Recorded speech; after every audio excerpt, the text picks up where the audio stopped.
என்னை யாராலையும் அழிக்க முடியாது, நானே அழிச்சுப்பேன்.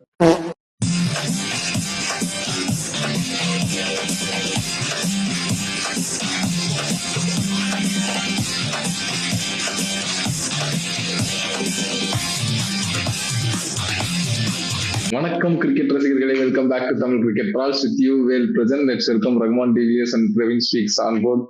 நல்ல வேலை, ஒரு 4 மேட்சுக்கு அப்புறம் இப்பதான் ஒரு மேட்ச் நல்லா க்ளோஸ் கான்டெஸ்டா போய் முடிஞ்சிருக்கு. நல்லா செம்ம இன்ட்ரெஸ்டிங்கா இருந்தது. அந்த பிரசிக்யூஷனா விக்கெட் முடிஞ்சது எடுத்ததுக்கு அப்புறம் செம்ம க்ளோஸா போச்சு. டெபியூட்டன் 22 இயர்ஸ் ஓல்டு ஆஸ்திரேலியன் ஒரு சிங்கிள் ஹேண்டடா கைட் பண்ணிருக்காங்க. பஞ்சாப் வந்து வின்னிங் லைனுக்கு வேற லெவல்ல ஆடினாரு, ரெஸ்பான்சிபிளா ஆடினாரு. ரொம்ப அட்டாக்கிங்கா ஆடலாம எப்பெல்லாம் சிங்கிள் எடுக்குமோ ரொம்ப ரெஸ்பான்சிபிளா ஆடினாரு. அவங்களோட தாட்ஸ் சொல்லிருங்க. Only one man standing out இல்லை எனக்கு தெரிஞ்சு. பேட்டிங்ல மொத்தமாவே 2 டீம் பேட்டிங்ல எடுத்து பாத்தீங்கன்னா கூப்பர் கானலி எப்பெல்லாம் கொஞ்சம் ஷார்ட்டாவோ இல்ல just short of the length போட்டாலோ களி தாக்கல் தாங்கிற மாதிரி தூக்கி சொல்றாரு. ரஷீத் கான் அடிச்சதுமே எல்லாமே ஷார்ட்டா போட்ட பால், அப்புறம் ஜஸ்ட் ஷார்ட் ஆஃப் போட்ட மத்த பால் அழகா சிங்கிள் ஆடிட்டா கரெக்டா எந்த பால பனிஷ் பண்ணுமோ அந்த பால் அடிச்சாரு. பிரில்லியன்ட். இந்த மேட்ச்ல எனக்கு ஒரே ஒரு பாயிண்ட் ஆஃப் டிஃபரன்ஸ் என்னன்னு தெரிஞ்சதுன்னா, அந்த பேட் ஜிடிட்ட அது இல்ல. பஞ்சாப்ல பாத்தீங்கன்னா ஜேவியர் பார்ட்லெட் வந்து 6 அடிச்சு அந்த மேட்சை க்ளோஸ் பண்ணாரு. அங்கேயே மேட்ச் முடிஞ்சு போச்சு. அது வந்து ஜிடிட்ட இல்ல. நம்ம வந்து ஜிடிக்கு ப்ரிவியூ பண்ணல, ஜிடிக்கும் எல்எஸ்ஜிக்கும் நம்ம விட்டுட்டோம் ப்ரிவியூ பண்ணாம. ப்ரிவியூ பண்ணியிருந்தா மைண்ட்ல இருந்த தாட் வந்து என்னன்னா, போன வாட்டி வந்து அந்த ஆட்டோ சொன்னார், ஆட்டோ அந்த 3 சக்கரம் இருந்தாதான் ஓடுது, நல்லா ஒரு சக்கரம் கல்லா போயிருந்து. இந்த டைம் ஆட்டோ ஓடாது. எல்லா சீசனுமே வந்து இந்த மாதிரி டாப் 3 வச்சு பெர்ஃபார்ம் பண்ணி வர முடியாது. போன சீசன் வந்துட்டாங்க எல்லாருமே சம ஃபார்ம் இருந்தாலும் கிரேட். எல்லா சீசனுமே அப்படிதான் கன்சிஸ்டன்டா தான் அடிக்க முடியாது. ஸோ இந்த சீசன் வந்து கொஞ்சம் ஜிடி பேட்டிங் வைஸ் கொஞ்சம் போராதான் இருக்கும், சுமாரா தான் போவோம். இதை வந்து நான் இப்பயே சொல்லிடுறேன் நம்ம ரிவ்யூ பண்ணாததால. So all credits to Punjab. பவுலிங்லயும் செம்மையா போட்டாங்க. அவங்களுக்கு ஒரு ஏரியால கூட அவங்க பண்ற ஆர்கே கொடுக்கல. பேட்டிங்ல என்னதான் மற்ற பிளேயர்ஸ் அவ்வளவா பெருசா கான்ட்ரிபியூட் பண்ணனாலுமே கூப்பர் கான்லிங்கிற மாதிரி ஒரு ஃபைண்ட் கண்டுபிடிச்சு அவன் வந்து இங்கிலீஷ் பால்ல பிளேயிங் லெவல் எடுத்துட்டு வந்தாங்க. அதுவே பெரிய விஷயம். அவர் நம்பிக்கைக்கு அவர் பெர்ஃபார்ம் பண்ணி கொடுத்துட்டாரு. Correct bro. ரொம்ப நாள் கழிச்சு இந்த மேட்ச் நம்ம சீக்கிரமா முடிச்சு சீக்கிரம் பண்ணிட்டு போயிடுவோம் அந்த இதுலயே இருந்தது. இன்னைக்குதான் வந்து ஒரு ப்ராப்பரா ஒரு மேட்ச் உட்காந்து பார்த்தோம். ரொம்ப நாள் கழிச்சு ஒரு பழைய ஐபிஎல் பாக்குற ஃபீல் இருந்துச்சு. ஏன்னா வந்து ரொம்ப ஃபர்ஸ்ட் ஹாப்ல அடிச்சுட்டு இருந்தாங்க. பட் இருந்தாலுமே இப்பெல்லாம் பாத்தீங்கன்னா இந்த தடபுடான்னு அடிச்சு ஒரு 200 அந்த மாதிரி போடுறதுல ஒரு 165 எடுத்து அதை வந்து 19th ஓவரே எடுத்துட்டு வந்து பார்க்க நல்லா இருந்துச்சு. அண்ட் அந்த சொன்ன மாதிரி அந்த பையனுக்கு ஃபர்ஸ்ட் மேட்ச் சுத்தமா ஒரு ப்ரெஷரே எடுக்காம ஏதோ ரொம்ப நாளா இங்க ஐபிஎல் ஏதோ 2வது 3வது சீசன் ஆடுற மாதிரி ஃபர்ஸ்ட் மேட்ச் அன்னைக்கு அவ்வளவு கான்பிடென்டா ஆடி ஃபர்ஸ்ட் மேட்ச்லயே ஒரு மேட்ச் வின்னிங் நோக்கு கொடுத்திருக்காரு. ஓகே, அதான் எனக்கு தெரிஞ்சு ஒரு சரியான மேட்ச் இந்த சீசன்ல. ஃபர்ஸ்ட் மேட்ச் இதுதான். அந்த 4 மேட்ச்ல இதுதான் பெஸ்ட் மேட்ச்னு சொல்லலாம். அப்படியே நம்ம பவுலிங் பத்தி டிஸ்கஸ் பண்ணலாம். பஞ்சாபோட பவுலிங் எனக்கு எங்கேயுமே வீக்னஸ் தெரியல. ஸ்பின்னர்ஸும் செகல் 2 இம்பார்ட்டன்டான விக்கெட் எடுத்தாரு. ஒன்னு சுமன் கில், இன்னொன்னு ஜாஸ் பட்லர். கொஞ்சம் கிரெடிட்ஸ் வந்து ஃபீல்டருக்கு ஜேவியர் பார்ட்லெட்டுக்கு கொடுக்கணும். சரியான கேட்ச் அது, நல்லா டீப்ல செம்மையான டைம், கரெக்டான டைமுக்கு ஜம்ப் எல்லாமே பக்காவா இருந்துச்சு. செகல் சூப்பரா போட்டாரு ஸ்பின்னிங் டிபார்ட்மெண்ட்ல. எனக்கு தெரிஞ்சு ஓபன் பண்ணதே இது யான்சன் வச்சு ஓபன் பண்ணிருக்கலாம். ஏன்னா அவர் தான் இப்போ ரீசெண்ட் டைம்ல நிறைய விக்கெட்ஸ் எடுத்து கொடுத்துட்டு இருக்காரு பவர் பிளேல. கொஞ்சம் டிலேடா 4th ஓவர் போட்டாரு, இருந்தாலும் ஃபர்ஸ்ட் ஓவரே விக்கெட் எடுத்து கொடுத்துட்டாரு. அஸ்லீப் தான் லேட்டரான கூட மிடில் ஓவர்ஸ்லயும் எண்ட் ஓவர்ஸ்லயும் யூஸ் பண்ணலாம். பெஸ்ட் ஷூட்டர் வந்து அதுதான் அஸ்லீப். எனக்கு மிடில் ஓவர்ஸ் அண்ட் எண்ட் ஓவர்ஸ்ல பரவாயில்ல. இந்த பவர் பிளேலயே 6th ஓவர் அந்த மாதிரி போட்டா கூட ஓகே தான். ஏன்னா 2 லெஃப்ட் ஹேண்டர் யூஸ் பண்ண முடியாதுன்னா எனக்கு தெரிஞ்சு மாத்தி கொடுத்தாங்கன்னு நினைக்கிறேன். ஜிடியோட பேட்டிங் பாத்தீங்கன்னா ஸ்டார்ட்லயே வந்து ஓகே ஒரு ஃபர்ஸ்ட் 2 ஓவர் நல்லா தான் ஆடிட்டு இருந்தாங்க பார்த்த வரைக்கும். அவர் சாய் சுஷன் கொஞ்சம் ஏறி வந்து ஒரு 4 அடிச்சாரு. ஓகே நல்லா ஆட போறதுன்னு தான் நினைச்சேன். அதுக்கப்புறம் ஒரு விக்கெட் லூஸ் பண்ணிட்டாரு. அந்த இன்னொரு எண்ட்ல வந்து ஓகே பட்லர் வந்து ஸ்டார்ட் பண்ண விதத்துல நான் நினைச்சேன் சரி கொஞ்சம் எடுத்துட்டு போயிடுவாங்க அவங்க 2 பேரும், எப்படியாவது அந்த 100+ எடுத்துட்டு போயிடுவாங்க அப்படின்னு பார்த்தேன். அந்த 6 ஓவர்ஸ் வரைக்கும் பாத்தீங்கன்னா அந்த 10 ரன் ரேட்ல தான் இருந்ததுன்னு நினைக்கிறேன். அந்த 64 என்னமோ அந்த ரேஞ்ச்க்கு 10 க்ளோஸ் டு 10 இருந்ததுன்னு நினைக்கிறேன். ஆனா நடுவுல வந்து அவர் ப்ரோ சொன்ன மாதிரி அந்த ஒரு 3 ஓவர் ஷட் டவுன், அந்த ஷட் டவுனாலதான் அந்த பிரஷரை கிரியேட் பண்ணி அப்புறம் சுமங்கில் அந்த பெரிய ஷாட் போய் அவுட் ஆயிருப்பாரு. அங்க இருந்து திரும்ப பிலிப்ஸ் வந்தாரு, எடுத்த உடனே ஒரு 6 அடிச்சாரு. அங்க இருந்து கொஞ்சம் திரும்ப ரன் ரேட் மேல போற மாதிரி இருந்தது. அவர் விக்கெட் எப்போ விழுந்ததோ அங்கவே ஜிடிக்கு அந்த வந்தாங்க. அதுக்கப்புறம் நிறைய பேட்ஸ்மேன்ஸ் வந்தாங்க. ஷாருக் கான் வந்தாரு, வாஷிங்டன் சுந்தர் வந்தாங்க. பார்த்தது என்னன்னா அந்த 16th ஓவர் வந்தா அப்ப கூட அவங்களால ஒரு பெரிய ஷாட்ஸ் அடிக்க முடியல. அந்த மாதிரி பெரிய ஷாட்ஸ் அடிச்சு லைக் ஒரு நம்ம மத்த டீம்ஸ் எல்லாம் பார்த்தா அந்த ஒரு பினிஷர்ஸ் பார்த்தா கொஞ்சம் டெட்லியா இருந்தாங்கல்ல, அந்த மாதிரி இதுல இல்லையோ அப்படின்ற மாதிரி இருந்துச்சு. டெவாட்டியா யோசிச்சா கூட ஒரு 2 வருஷத்துக்கு முன்னாடி அவரோட கேலிபரே டிஃப்ரெண்டா இருந்தது ப்ரோ. பால் கிடைக்காம போய் இப்போதான் பார்த்தா அவரோட பொட்டன்சியல் அவரே வந்து இந்த சான்ஸ் இல்லாம அது போயிடுச்சோன்ற மாதிரி இருந்தது. இன்னைக்குமே அவர் வந்த பொசிஷனே எனக்கு கொஞ்சம் கஷ்டமா இருந்தது. அவர் மத்தவங்களோட பாத்தீங்கன்னா ஷாருக் கான் அடிச்சாரு, பட் இருந்தாலுமே லைக் முக்கியமான மேட்சஸ்ல ஒரு வருஷமா எனக்கு தெரிஞ்சு நான் பெருசா பாக்கல அந்த லைக் பெரிய ஷாட்ஸ் போய் நிறைய ரன் ஸ்கோர் பண்ற மாதிரி. ஆனா டெவாட்டிக்கு அந்த கேப்பபிலிட்டி இருக்குன்ற மாதிரி தான் இருந்தது.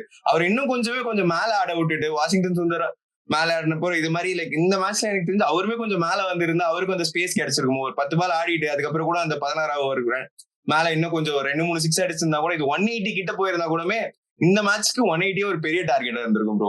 கிளியரா அது ஒரு டிஃபரன்ஸா இருந்திருக்கும்னு நினைக்கிறேன். வாஷிங்டன் சுந்தர பினிஷரா நம்பர் 5ல யூஸ் பண்றது ஒரு கிரைம். அவரோட டெசிக்னேட்டட் ரோல் நம்பர் 4 அங்க அனுப்புனா போன வாட்டி நம்ம எம்ஐ மேட்ச்ல பார்த்தோம் எப்படி பெர்ஃபார்ம் பண்ணாரு. ஏர்லியான விக்கெட்ஸ் விழுந்துட்டாலுமே அவரால் வந்து அடிக்க முடியும். அந்த இடத்துல நீங்க வந்து ஒரு பவர் ஹிட்டர் பென் பிலிப்ஸ் இறக்கி விட்டு அதுக்கப்புறம் திருப்பி வாஷிங்டன் வந்து தள்ளுறதுலாம் வந்து பியூர்லி கிரைம் பேட்டிங் ஆர்டர்ல என்ன பொறுத்தவரை. இல்லடா எனக்கு தெரிஞ்சு இந்த ஸ்குவாடே வந்து அவ்வளோ இதுவா இல்ல, இந்த பிளேயிங் லெவனே அவ்வளவு சூட்டபிளா இல்லை. ஏன்னா நீ கிளென் பிலிப்ஸ் வந்து கீழே தள்ள முடியாது. அவர் வந்து டெசிக்னேட்டடா நம்பர் 4 அந்த பொசிஷன்ல தான் ஆடுவாரு. நியூசிலாண்டுக்குமே பார்த்தா நம்பர் 5ல வருவாருன்னு நினைக்கிறேன். டெலின்ஸுக்கு அப்புறம் வருவாரு. ஸோ அந்த இடத்துல ஷஃபிள் பண்ண முடியாது. ஏன்னா இப்போ இந்த ஜிடியோட பேட்டிங்கே டோட்டலா ஜாஸ் பட்லர் டிபெண்ட் பண்ணி தான் இருக்கு. ஏன்னா அவர் தான் டபுள் கியர் பிளேயரு. டக்குன்னு நீ சொல்றது கரெக்ட் தான். பட் வந்து நமக்கு உனக்கு ஒரு விஷயம் தோணும்ல, who is well suited for number 5? யாருக்கு அந்த பவர் இருக்கு நம்பர் 5? வாஷிங்டன்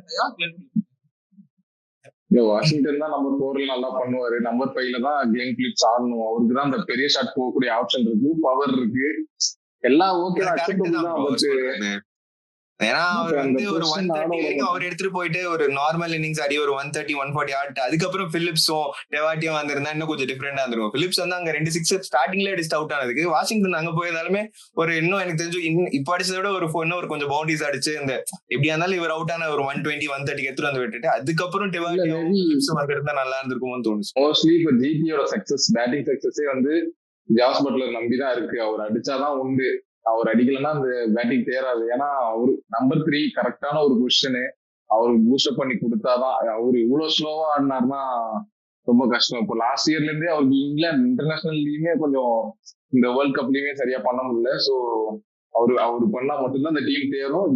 இவர் சுமன் கில் வந்து எனக்கு ரொம்ப பிடிக்கும். ஆனா சொல்லிதான் ஆகணும், அவரு வந்து ஸ்பின்னர்ஸ் எல்லாம் வந்து ரொம்ப போராவே ஆடுறாரு. லெக் ஸ்பின்னரா இருந்தாலும் சரி, ஆஃப் ஸ்பின்னரா இருந்தாலும் சரி, அட்டாக் பண்றதுன்னு இறங்கி வந்து ஒண்ணு ஆடுவாரு, இல்லாட்டி இன்னைக்கு மாதிரி நீட் ஒன் போட்டு ஆடுவாரு. ஸோ ரெண்டுமே வந்து அவருக்கு கிளிக் ஆகாது. கரெக்டா லாங்கால பிடிச்சிடுவாங்க, அவ்வளவு பவர் இல்லை. ஃபாஸ்ட் பவுலர்ஸ் போடும்போது டைம் பண்ணி கரெக்டா போர் அடிச்சிடும். அந்த கிளாசிக் ஷாட்ஸ் எல்லாம் இருக்கு, இல்லைன்னு சொல்ல முடியாது. பட் ஒரு T20 பிளேயர்னா ஸ்பின்னர்ஸையும் எப்படி அட்டாக் பண்ணும், இல்லாட்டி ஸ்ட்ரைக்காவது ரொட்டேட் பண்ணி ஆப்போசிட்ல இருக்கவங்களுக்கு அட்டாக் பண்ற ஆப்ஷன் கொடுக்கணும். ஸோ இப்படியே காலம் தள்ள முடியாது, ஏதோ ஒரு ஆப்ஷன் அவர் எடுக்கணும். அதான் எனக்கு தெரிஞ்சு பட்லரோட கேட்சுமே நீ கொஞ்சம் மிராக்கலான கேட்சா போயிடுச்சு. இல்லைன்னா ஒரு இன்னும் கொஞ்சம் அப்படியே டைம் எடுத்து ஒரு 50 அடிச்சிருந்தாதான் நல்லாவே ஆக்சிலேட் பண்ணிருப்பாருன்னு நினைக்கிறேன். கரெக்டான டைம்ல அவுட் ஆயிட்டாரு, கரெக்டா கேட்ச வேற பிடிச்சிருந்தாங்க. பினிஷிங்கே சத்தியமா வெரி ஒஸ்ட். ஷாருக் கான்லாம் ரொம்ப பெருசா எக்ஸ்பெக்ட் பண்றாங்க. பட் ரொம்ப ரொம்ப ரேர்லி அவுட் ஆஃப் 10 ஒரு மேட்ச் பெர்ஃபார்ம் பண்ணுவாரு போல, அந்த மாதிரிதான் இருக்கு. இப்போ பார்த்தா செவத்தியாவும் வந்து நம்ம பெருசா கன்சிடர் பண்ண முடியாது. ஸோ கீழே பேட்டிங்கே கொஞ்சம் போராதான் இருக்கு. நம்ம லாஸ்ட் இயரே நம்ம டிஸ்கஸ் பண்ணதான் மிடில் ஆர்டரே இல்லைன்னு. இருந்தாலும் நீ விட்டு கொடுத்து ஏதோ போன வருஷம் பெர்ஃபார்ம் பண்ணிட்டாங்க, எத்தனை வருஷம் தான் ஓட்ட முடியும்? கண்டிப்பா மாத்தி ஆக்ஷன்ல வேற மாதிரி திங்க் பண்ணி வேற மாதிரி பிளேயர்ஸ் எடுத்து செட் பண்ணி, இல்லாட்டி இருக்கிறதுலே இந்தியன் பிளேயர்ஸ்லயே நிறைய பேர் இருக்காங்களாமா, அவங்க எல்லாம் கொண்டு வந்து ஒரு சான்ஸ் கொடுத்தாதான் பெர்ஃபார்ம் பண்ண முடியும். அதே லைன் ஏன்னா தேவையான ஓவர் போடுறது இல்ல, பெர்ஃபார்மன்ஸ்னா தூக்கி உட்கார வச்சுட்டு வேற ஏதாவது உள்ள கொண்டு வரலாம். ஒரு பவுலிங் ஆப்ஷன் போட்டா கூட சரிங்களா, இல்லைன்னா உட்கார வச்சுட்டு வேற ஏதாவது கூட கொண்டு வரலாம். லைக் சப்ல வந்து இப்ப குமார் கோஷாயராரு நெட்ஸ்ல கூட அவங்க வீடியோஸ் எல்லாம் போட்டு இருந்தாங்க, நல்ல பெரிய பெரிய ஷாட்ஸ் அடிச்சிட்டு இருந்தாரு. எனக்கு வந்து இப்போ அவங்க கன்சிடரிங் அவங்க மிடில் ஆர்டர் வந்து ஒரு டிஸ்ட்ரக்டிவா நம்மளுக்கு எந்த பக்கம் எப்படி பார்த்தாலும் தெரியல. அதுல வந்து அவங்க குமார் கோஷாயராவுக்கு உள்ள ஒரு பிளேஸ வந்து ஃபைன் பண்ணி கொடுத்தா எனக்கு தெரிஞ்சு கொஞ்சம் இப்ப வந்தாலுமே இவ்வளவு பெருசா இருக்கும் தெரியல, பட் இருந்தது இப்ப இருக்கிறத விட கொஞ்சம் டீசெண்டா மாறுன்னு நினைக்கிறேன். நீ வந்து ரபாடா எப்படி பவுலிங் போட்டாருன்னு சும்மா வெட்ட வெளிச்சமா பார்த்தோம். அவர் வந்து வேர்ல்டு கப்ல இருந்து is not in peak form ஆக்சுவலா. இப்ப ஹோல்டர் மாதிரி ஒரு பிளேயர் வந்து ஒரு கரீபியன் ஃபாஸ்ட் பவுலர், அதுவும் இல்லாம வந்துட்டு இப்ப என்ன அட்டி அடிக்கிறாரு லோயர் டவுன் ஆடுறது ஹோல்டர்னு நம்ம பார்த்துட்டோம். அதுவுமே வேர்ல்டு கப்லயும் பார்த்தோம், நிறைய லீக்ஸ்லயும் பார்த்துட்டோம். இப்ப will be tempted to bring Jason Holder instead of Harris Rabada. எனக்கு ஷுவரா நான் அந்த ஆப்ஷன் எடுப்பேன். ஏன்னா ககிசோ ரபாடாவும் பவர் பிளேலையும் எந்த ஓவர்ஸ்லயும் தான் போடுவாரு. அதேதான் ஜேசன் ஹோல்டரும் பண்ணுவாரு. இப்போ அவர் ஃபார்ம்ல இல்லைன்றப்ப, ரபாடா ஃபார்ம்ல இல்லைன்றப்ப இவர் எடுத்தா நீங்க சொல்ற மாதிரி 3 டைமென்ஷனல் ஃபீல்டிங் அவ்வளவா பண்ண மாட்டாரு. பட் பவுலிங்ல டெஃபினட்டா ஒரு ஒரு சில மேட்ச் அடி வாங்குவாரு. ஆனா பவர் பிளேல அவருக்கு கொஞ்சம் மூவ்மெண்ட்டும் இருக்கும். எந்த ஓவர்ஸ்ல வேரியேஷனும் இருக்கும். பேக்கப் பால்லாம் கூட போவாரு. ரொம்ப ஸ்லோ பால் அந்த மிஸ் பண்ணிலாம் கூட போடுவாரு. ஸோ அவர் நல்ல ஆப்ஷன் தான். பேட்டிங்ல ரீசெண்ட் டைம் ரொம்பவே இம்ப்ரூவ் பண்ணியிருக்காரு. அவரோட ஹைட்டுக்கு இன்னைக்கு எப்படி யான்சன் அடிச்சாரு அந்த மாதிரி ஒரு சும்மா பட்டாலே போயிருந்துச்சு அந்த மாதிரி இருக்கு. ஸோ அவர் ஒரு நல்ல ஆப்ஷன் தான். அவர் யூஸ் பண்ணலாம் எனக்கு தெரிஞ்சு. யூஸ் பண்ணலாம் தான் ப்ரோ. பட் ஆனா அவங்க எடுத்த உடனே நெக்ஸ்ட் மேட்சே அதை பண்ணுவாங்களான்றது எனக்கு டவுட்டா இருக்கு. கொஞ்சம் எனக்கு தெரிஞ்சு ரபாடா வந்து கன்சிடரிங் அவர் இந்த மாதிரி இந்த இதுல வந்து எனக்கு இன்னும் சான்ஸ் கொடுத்து பார்ப்பாங்க. ஏன்னா அவங்க இன்னுமே வந்து அவர் நல்லா அவர் ரித்தம் வந்துட்டாருன்னு வச்சுக்கோங்க. எப்போ வரும்னு தெரியாது ஒரு பிளேயர் அந்த ஃபார்முக்கு வருவாங்க. பட் வந்துட்டா உண்மையாவே அவரும் சிராஜும் போடுறப்போ லைக் ஓரளவுக்கு நல்ல பவுலிங்கா தான் தெரியும். அதுவும் எஸ்பெஷலி ஃபர்ஸ்ட் அந்த 6 ஓவர்ஸ்ல வந்து அவங்க ஒரு 4 ஓவர்ஸ் வந்து நல்லா போட்டாங்கன்னா எனக்கு தெரிஞ்சு அவர் 2 பேரும் ஒரு ரித்தம்ல வந்துட்டா கொஞ்சம் அது எஃபெக்டிவா இருக்கும். பட் எனக்கு தெரிஞ்சு இன்னொரு 2 மேட்ச் சான்ஸ் கொடுத்து பார்ப்பாங்க. அப்படி இல்லைன்னா அவங்க யோசிக்கவே தேவையில்லை. ஹோல்டர் எடுத்துட்டு வந்தா அவங்களுக்கு பேட்டிங் டெப்த்தும் கிடைக்குதுன்றப்போ அவங்க கண்டிப்பா அந்த பிக்கு போகலாம். கொண்டு வரணும்னா நான் சொல்லுவேன். ஏன்னா ஆல்ரெடி வந்து 3 ஃப்ரண்ட் லைன் ஃபாஸ்ட் பவுலர்ஸ் வச்சிருக்காங்க. அசோக் சர்மா, பிரசித் கிருஷ்ணா, சிராஜ் இன்னைக்கு ஒன்னும் அவ்வளவு பேடாலாம் போடல. ஆக்சுவலி பிரசித் கிருஷ்ணா எக்ஸப்ஷனலா போட்டாரு. அசோக் சர்மா மாதிரி ஒரு டேலண்ட்டை நீங்க ஸ்கவுட் பண்ணி எடுத்திருக்கீங்க. டேலண்ட் அவர்கிட்ட இருக்குன்னு பாத்துருக்கீங்க. அவரால் டெத் ஓவர்ஸ்ல போட முடியும்னு ஐடென்டிஃபை பண்ணி அந்த ஃபாஸ்ட் யார்கர்ஸ் பேக் ஆஃப் தான் ஸ்லோ டெலிவரி போட்டு விக்கெட் கூட எடுத்தாரு. அதெல்லாம் அவர்கிட்ட ஸ்கில் இருக்குன்னு தெரியும். 3 ஃப்ரண்ட் லைன் ஃபாஸ்ட் பவுலர் வச்சிருக்கும் போது ரஷீத் கான் இருக்காரு. ரஷீத் கான் அப்புறமேட்டு இவர் சாய் கிஷோர் இருக்காரு. உங்களுக்கு வேணும்னா பவுலிங் போட வாஷிங்டன் சுந்தர் இருக்காரு. கிளென் பிலிப்ஸாலையும் பவுலிங் போட முடியும். இவ்வளவு ஆப்ஷன்ஸ் இருக்கும் போது எதுக்கு இந்த உங்களுக்கு கன்சர்னிங்கா இருக்கிறது வந்து அந்த டெத்ல அந்த பேட்டிங் தான். அதுக்கு ஹோல்டர் மாதிரி ஒரு ஆளை கொண்டு வந்து உள்ள வந்து நிறுத்தினீங்கன்னா ஆப்போனன்ஸ் வந்து டெத்ல போட பயப்படுவாங்க. ஆக்சுவலா இந்த ஃபார்ம்ல இருக்காரு ஹோல்டர். அந்த லாங் லீவர் போட்டு மெலாசிப்டுவாரு. அவர் வந்து கொண்டு வந்தா அந்த டீம் கொஞ்சம் ஸ்டெபிலைஸா தெரியுமா அப்படின்னு நம்ம செகண்ட் இன்னிங்ஸ் போயிடலாம். செகண்ட் இன்னிங்ஸ்ல வந்து செமையா ஸ்டார்ட் பண்ணி இந்த மேட்ச் கொஞ்சம் இயர்லியரா முடிஞ்சிடும்னு நினைச்சேன். ஆனா அப்படியே ஒரு டர்ன் ஓவர் 13th ஓவர் தான் வந்து பிரசித் கிருஷ்ணாவே இன்ட்ரடியூஸ் பண்ணாரு சுமன் கில். எதுக்கு அவ்வளவு டிலேன்னு எனக்கு புரியல. பிட்ச்ல வந்து இது 2 பேஸ் பிட்ச் தான். ரொம்ப பேட்டிங் ஃப்ரெண்ட்லிலாம் இல்ல. கொஞ்சம் இயர்லியரே கொண்டு வந்தா இன்னும் கொஞ்சம் கான்டெஸ்ட்ல இருந்திருக்கலாம். ரொம்ப லேட்டா கொண்டு வந்துட்டாரு. என்னதான் இருந்தாலும் அதுக்கப்புறமும் க்ளோஸா தான் இருந்தாங்க. பட் 1 or 2 பவுண்டரிஸ் அடிச்சாலே மேட்ச் முடிஞ்சுன்ற மாதிரி தான் இருந்தது. அதே நம்ம இயர்லியரா சொன்ன மாதிரிதான் ஒரு சரியான ட்ரீம் டெபியூ. பயங்கரமா ஆடினாரு. அவருக்கு எனக்கு தெரிய பெருசா ஃபுட் மூமெண்ட்ஸ் எல்லாம் இருக்க மாதிரி தெரியல. ஃபீட் எல்லாம் நவுத்துற மாதிரி தெரியல. இந்த இடத்துல இருந்து போட்டு எடுத்து வாங்குறாரு. கரெக்டா பிளேஸ் பண்ணிடுறாரு. டைம் பண்ணிடுறாரு.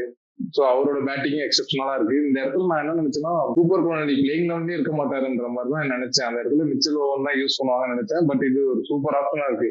ஏன்னா மேல 2 பேருமே அட்டாக்கிங் ஆப்ஷன் தான் இருக்க போறாங்க, பிரியன் சாரியாவும் பிரப்சிங்கனும். சோ இது ஒரு நல்ல ஆப்ஷன் தான். இன்னைக்கு வந்து ஜிடி தோற்றதுக்கான மெயின் ரீசன் என்னவா இருக்கலாம்னு நீங்க நினைக்கிறீங்க? பிரசித் கிருஷ்ணா ரொம்ப லேட்டா இன்ட்ரடியூஸ் பண்ண மாதிரி உங்களுக்கு ஃபீல் ஆச்சா, இல்ல கரெக்டா தான் இன்ட்ரடியூஸ் பண்ணி கரெக்டா தான் ஃப்ளோ போச்சுன்னு நினைக்கிறீங்களா? ஏன்னா 13th ஓவர் கொண்டு வந்து ஒரு பிரீமியம் ஃபாஸ்ட் பவுலரை லாஸ்ட் இயர் பர்பிள் கேப் ஹோல்டரை இவ்வளவு லேட்டா இன்ட்ரடியூஸ் பண்ணி அவர் ஃபர்ஸ்ட் ஓவர் ரெண்டாவது பால் நினைக்கிறேன், first ball second ball wicket எடுத்து கொடுத்தாரு. அதை இன்னும் கொஞ்சம் இயர்லியராகவே பண்ணிருக்கலாம்ல ஃபர்ஸ்ட் பாலே. ஸோ இன்னும் கொஞ்சம் இயர்லியரா பண்ணியிருந்தா இன்னுமே கொஞ்சம் க்ளோஸா போயிருக்கு மேட்ச். ஸோ உங்களோட தாட் சொல்லிருங்க அதை பத்தி. ஆக்சுவலி எனக்கு என்ன தோணுதுன்னா, அவங்க இன்னைக்கு லாஸ் ஆனதுக்கு பிரசித் கிருஷ்ணா அவன் லேட்டா இன்ட்ரடியூஸ் பண்ண ரீசனே கிடையாது. அவனோட லோவர் ஆர்டர் பேட்டிங் ஒண்ணுமே பண்ணலடா. ஆக்சுவலி படவே இல்லை பேட்ல. பாட்டியா வந்து அப்படி யூஸ் பண்ணதுனால அதே ஸ்ட்ராட்டஜிக்கு அவர் போறாருன்ற மாதிரி தான் நானும் யோசிக்கிறேன். அவரால் ஏன்னா டெத்ல வந்து அவரால் போட முடியுது, அந்த மாதிரி இதுல வந்து அவரால் விக்கெட்ஸ் எடுக்க முடியுன்றதுனால கொஞ்சம் லேட்டா இன்ட்ரடியூஸ் பண்ணிட்டாரு. நீங்க சொல்ற அவர் சொன்ன மாதிரி தான் டார்கெட் ஒன்னும் பெருசா இல்லாதப்ப அவர் பண்ணதே பெரிய விஷயம். அந்த இடத்துல எப்போ மேட்ச் முடிய வேண்டியது 15-16 ஓவர்ல. பட் அங்க வந்து அவரால் பண்ண முடியுதுன்னா மேபி அவங்க இன்னும் ஒரு 200 போயிருந்தா, அது 200 ஒரு 180+ போயிருந்தாலே இது ஒரு டிஃப்ரெண்ட் மேட்சா இருந்திருக்கும் தோணுது. ஓகே, அப்படியே நம்ம ப்ரெடிக்ஷனுக்கு வந்துடலாம். இன்னைக்கு இது வந்து அப்படியே டிரா த மேட்ச் அப்படியே ஒரே லைன்ல எல்லாம் நிக்கிறோம். 3-3-3 போயிட்டு இருக்கு.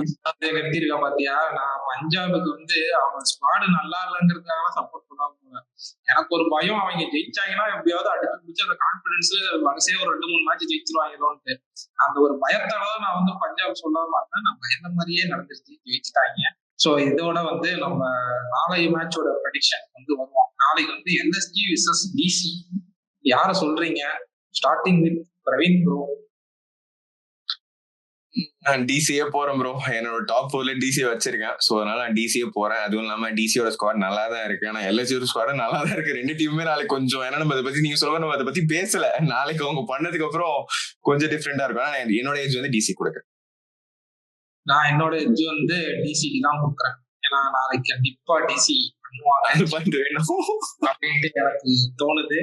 ஸோ நம்ம வந்து இந்த இதை பார்த்தோம்னா, இந்த ட்ரெண்ட் பார்த்தோம்னா சேசிங் டீம் ஜெயிச்சிருக்காங்க, அது ஒரு ட்ரெண்ட் போயிட்டு இருக்கு. ஆனா எல்லாருமே ப்ரெடிக்ட் பண்ண ஸ்ட்ராங்கஸ்ட் டீம்ஸ் இந்த IPL 2026 எந்த டீம் ஸ்ட்ராங்கா இருக்கும் most of the people predict பண்ண எல்லா டீமுமே ஃபர்ஸ்ட் மேட்ச் வந்து ஜெயிச்சிருக்காங்க.